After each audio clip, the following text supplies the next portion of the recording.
The Met Gala has evolved into one of the most highly anticipated events on the fashion calendar, and this year's showing did not disappoint. The theme was The Garden of Time, in celebration of the Metropolitan Museum of Art's 2024 Costume Institute exhibition titled Sleeping Beauties, Reawakening Fashion, which features 250 rare items spanning over 400 years of fashion history. Here to discuss all the glamour, innovation, and unforgettable moments from this year's Met Gala's red carpet is seasoned fashion expert Hal Rubenstien. Hal, thank you so much for joining me again. Oh, sure. I'm delighted to be here. The first Monday in May is iconic for anyone who likes the cross-section of fashion and celebrities. It was yesterday, and that is the Met Gala. This year's dress code was the Garden of Time. So when you're thinking about all the looks that came off the red carpet last night, what were some of your favorites and who really adhered to that theme? Well, the thing is, the theme was not that simple. Whereas other years where it was about camp or it was all about Karl Lagerfeld, the theme was actually was sort of two-part. It was Sleeping Beauties, the Garden of Time. Now, Sleeping Beauties refer to the inventory at the Met of pieces that are so fragile they actually can't be worn by people anymore. They're gorgeous pieces of craftsmanship and couture that are just incredibly fragile and about to fall apart. And in connection with that, the Garden of Time refers to a short story by J.G. Ballard that is, and for those who don't know, J.G. Ballard is a writer of sort of dystopian fiction. Not exactly the happiest subject here. The movie Empire of the Sun was based on one of his books. And the Garden of Time is all about this well-to-do couple that live secluded in this villa that is surrounded by these magical flowers that have these sort of impending hordes coming to sort of take over their villa. It's like basically the plebeians are going to overthrow the rich, which makes a very strange juxtaposition for the Met Gala. And what it is that these two people live in the villa, pick these flowers, these magical flowers that are in their garden that can stop time. But as they pick the flowers, there are less and less they don't grow back. Eventually, they run out of flowers. And the plebeian hordes take over their villa and destroy the higher level of society. The problem with that story is that you have to read it to understand what the evening is about. And yeah, that's a super grim story. But huh? And everyone looked beautiful. So was everyone on theme? Except because I don't think anybody except for Sarah Jessica Parker, who admitted to reading it, was the one who read it. So what everybody took was the title, The Garden of Time. So there was the word garden. So it was floral. They went running, and as Miranda Priestley says in The Devil Wears Prada, florals for spring, groundbreaking. So what you saw was a whole lot of very, very, very pretty, incredibly intricate dresses. Kerry Washington looked lovely in purple velvet with Oscar de la Renta flowers trailing all over her, and Lily James the same thing from Erdem, pink with black flowers all over it. But that wasn't necessarily what the evening was about. That said, people did look lovely, but maybe not game-changing the way some years are. Though I have to say, in defense, I think the Met over the past couple of years had gotten to the point where it was so much can you top this, that it's suddenly became the world's most elaborate clown show because it was so much about costume. And this time there were a lot less costumes and a lot more clothes. There were some people who did get it right, who did do something, I think, novel and creative. Let's talk about who those people are, because you are right. You saw florals all throughout the red carpet. I also thought about the quote, florals for spring, groundbreaking. But who do you think really made a statement? Who really adhered to that theme? There were quite a few actually who actually sort of read the memo, or at least had a stylist who read the memo. Because it was also about going back in time. Nicole Kidman went back to talk. She talked about wanting to have worked with Richard Avedon, the great photographer, but he became ill before they could work. So she went back to the 50s when he was at his height, and she found a sculptural black and white gown by Cristobal Balenciaga, and basically had the thing recreated, and it was stunning because it was about going back in time. Elle Fanning, Elle Fanning wore a dress by Balmain that was made out of resin, and it looked. Remember, it's also about fragility. The whole evening about fragility because it's really about flowers dying, not flowers blooming, and but Elle Fanning's dress, it was resin and it looked like it was made out of glass, and it was held up by by two crystalline birds that were perched on each of her shoulders. Uh, Mindy Kaling probably had the most elaborate, incredible dress. It was this towering halo created by this intricate floral cape by an Indian designer named Gure Gupta. And it was probably the most striking, I think, dress that anybody wore for the whole evening. There was the singer Tyla. She also wore Balmain, and her dress was made out of three different kinds of sand. And she even came with an hourglass, the sands of time, which made perfect sense. The dress was so heavy that she actually couldn't walk up the steps. She actually had to be carried up the steps. Lana Del Rey. Lana Del Rey looked like this princess caught, like Sleeping Beauty caught in a maze of thorns and having like awakened too soon. And that was by Alexander McQueen's newest designer, Sean McGurr. The funny thing is that the two designers who probably nailed it the most, one is gone, who was McQueen, and the other one is John Galliano, who's having an incredible resurgence. Zendaya, who basically is the person I'm most excited to see all the time. Zendaya came startlingly dressed in a gown by Galliano that kind of looked like a decaying peacock, and it sort of was blue and sheer, with this huge feather coming up. She had her makeup also done very much like Galliano had a couture show for Margiela in January that basically will go down in the annals as one of the great fashion shows of all time, and has sort of redeemed Galliano from his sort of place in exile for the things that he said during his addiction. And he is the most extraordinary designer. And then Zendaya actually came and wore two outfits. She came back in this incredible sort of black swan of a gown that was a Givenchy dress that actually when Galliano was doing Givenchy as well, with an enormous hat by Alexander McQueen that basically harbored a whole bunch of roses. And then the other Galliano dress was actually worn by Kim Kardashian. We may hate to love her or love to hate her, but she looked extraordinary. It was this dress. It was so full of glints and brilliance, and looking like it was almost about to fall apart. And that's partially the idea, which should have been the idea of the evening. I do want to ask you a question and pick your brain about Kim Kardashian's look. Stunning dress, corset, so tight, but she was wearing a cardigan looking okay, that shawl. is the weird thing.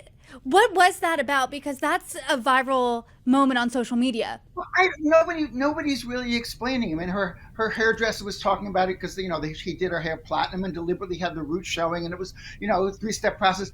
But she was clutching this little cardigan as if she was cold in the library. I actually think, again, I'm guessing, and no one will verify it. I think there was a wardrobe malfunction over her left breast, and because she kept clutching it. She kept clutching it over and over and over again. And it was weird. It's like, why are you wearing this like sort of librarian's cardigan over this extraordinary dress? But she wouldn't let go of it.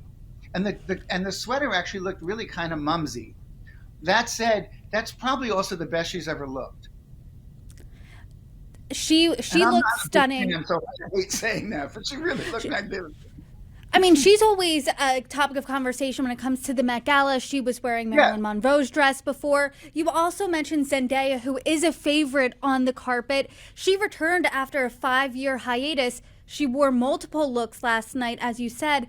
Do you think that she lived up to the hype that she has set for herself over the years? Yeah.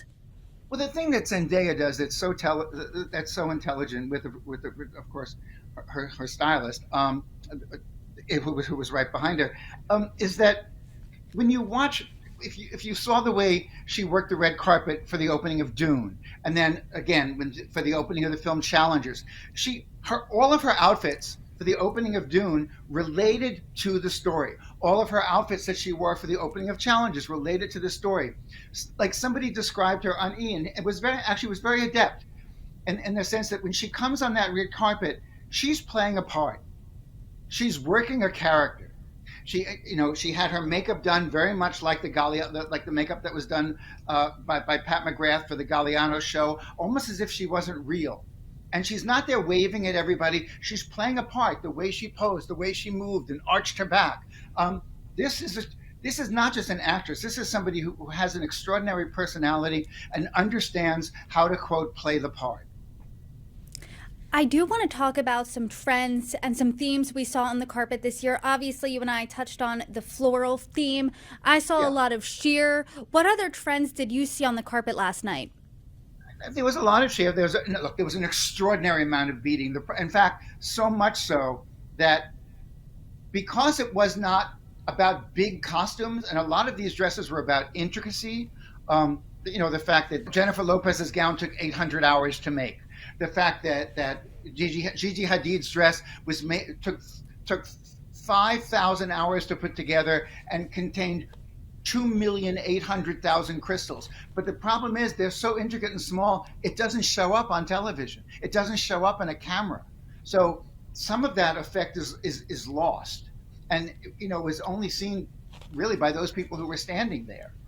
So I think also what you did see, there was one makeup trend. A lot of people wearing their hair, a lot of women wearing their hair long, and this sort of deliberate, really high blush, very very high pink cheekbone. Here you could see it on the Star of the Bear. You could see it on Gigi Hadid, on Lana Del Rey. There were just many women, Kerry Washington, who had very high blush. So I think that's it too. And look, it was great to see people. Look, there were more trains on gowns than there are pinstripes at Yankee Stadium. I mean, it's just one after the other after the other. Of course, Cardi B had to outdo everybody with a train that was 360 degrees, because she just has to call so much attention to herself. She also did. I have to say, she probably won the contest for the most vulgar jewelry of anybody. Her jewelry was kind of gross. The most striking man, oddly enough, on the red carpet is somebody nobody knows. I don't even know if I tell you a name, you might even know him. His name is Tell us. Gunnar Magnar Witzøe.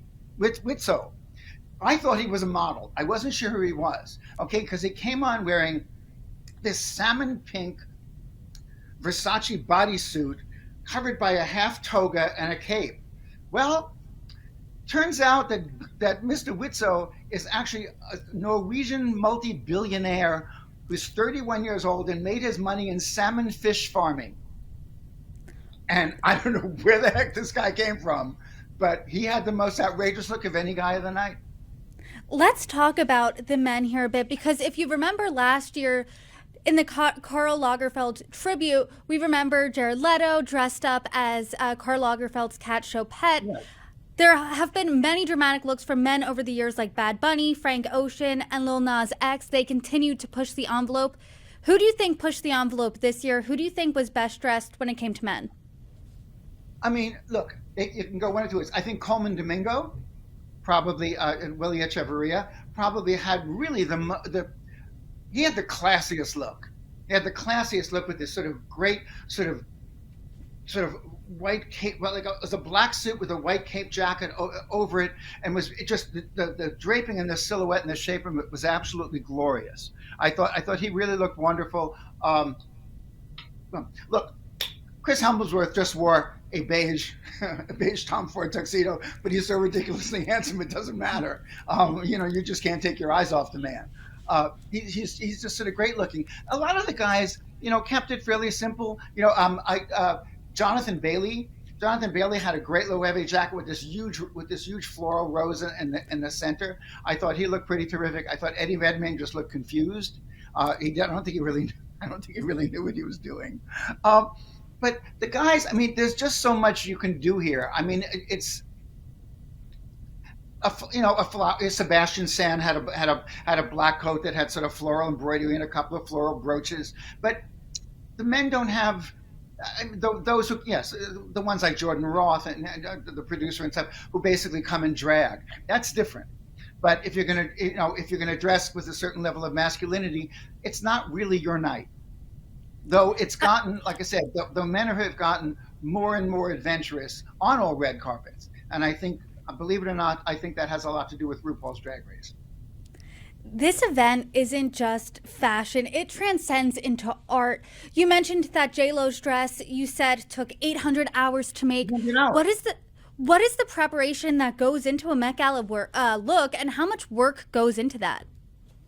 I mean, like I said, 800 hours, 1,500 hours, 25 people, 35 people putting these dresses together. These dresses start out, with the help of Vogue and Anna and the staff who connect, who very often, if the stylists don't have the connection, who make the connections between star and designer. But they're working on these dresses for 2 to 3 months. Gabrielle Union was talking about how her dress basically that she started sometime in February, deciding on how to put these gowns together because they are so elaborate, because they are so much work. And somebody says, well, why go through all of this? Because no one's really paying for these gowns.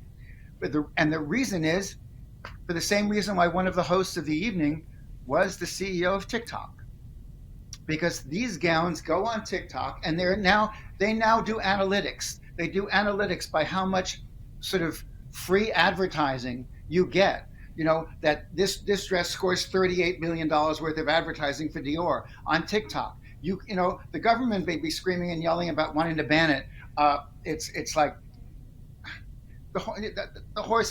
Basically the train's left the station. You can't deny the impact of TikTok in its influence on fashion, on retail, on commerce, because this is what people are looking at. If you go on TikTok now, it is drowning in images from the Met, and that's where it makes it. That's where you make your money. That's where you get noticed. There's a reason why Michael Kors did 5 or 6 dresses, because he knows how much traffic that's going to generate on TikTok So and on would you social media. say would you say that the Met red carpet is a walking advertisement almost since social media?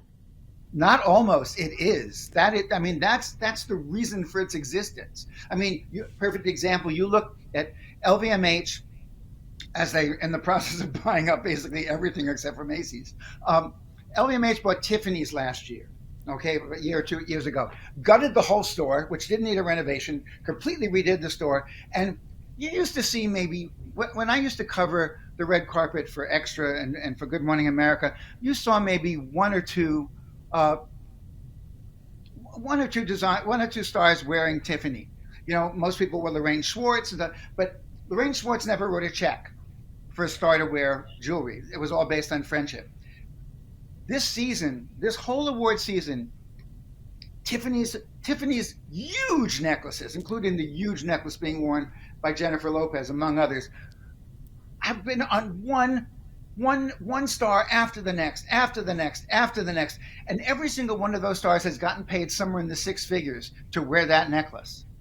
Which may sound vulgar, except if somebody offered you $400,000 to wear a necklace, would you say no? So whether it goes with your dress or not, you are not saying no. So yeah, this is exactly what it is. This is all about advertising. This is better. Remember, we don't have magazines anymore to put ads in. So you look front of the book and you look at all those glorious designer ads. No. So where's the currency? Where's the currency? The currency is on social media. I want to talk about some partnerships that maybe were unexpected and maybe some that made sense to you, some that stood out for you. Were there any unexpected or expected collaborations between designer and star? I don't know if there was unexpected. I mean, I think I'll go back to Mindy Kaling again, because she is of Indian origin. She wanted to do something to honor her lineage and her family. So she went to this Indian designer, Guru Gupta, who most of us do not know, and he came up with this extraordinary creation, which I thought was magnificent to look at. The same thing with Zendaya. John Galliano was not an obvious choice, but she has a very smart stylist, and he takes incredible risks. Law Roach is daring. He's daring. He's big. He's flamboyant. He's an ego. He has he does lots and lots of television as well. He's made himself into a personality and to a social media star. But that said, he comes through for her, And those looks are unique. I think the collaboration with Tom Brown and Gigi Hadid, and Tom Brown and Cynthia Revo, were kind of extraordinary because of the elaborateness of the creations, because they really were about not making a gown, but actually making a statement. Like it's does it really follow the theme? No, but it gets attention, and that's really what everyone's looking to do, is to get attention. When you look back at all of these looks at large, do you think the Garden of Time is going to have that lasting impact on culture that other themes like camp and heavenly bodies has? I don't know. I think, look, going back to the Miranda Priestley statement, you don't have to convince people to wear flowers in the springtime. So, I mean, it's just a natural thing to do. Also, I think fashion has already, in its last 2 years, fashion gone has moved away again from simple pragmatism that I think we were a position we were at right after the pandemic, because we didn't know if people were ever going to dress up again. We didn't know, they were just going to live in their sweats, and let's make sweats out of cashmere, and we'll be done with it. Well, no, people do want to dress up. They have weddings and bar mitzvahs and special events, and they want to feel good, and they want to look good. Look, clothes are a rush. I mean, that's the whole idea. That to be able to look in the mirror and see the best version of you is that's exciting. And I think it's already there. And I think because the clothes here on this particular evening were not necessarily very unexpected, they were elaborate versions. But I think there were very few people whose looks shocked you. Yes, no one's going to get a gown made out of sand like Tyler has on, but to buy a dress that's out of florals, it's already a given. So I don't know if this has that kind of resonance. I think what's going to be more interesting to see how many people turn out for a show like this, because it is a very sort of esoteric or also kind of cerebral. It's a cerebral theme this year, and it's talking about clothes that actually can't be worn. So we'll see whether this exhibition has the kind of power that, let's say, the Alexander McQueen show did, which was extraordinary and kind of groundbreaking. Hal Rubenstien, thank you so much for your expertise. I really appreciated the conversation. You bet. Always fun to be here.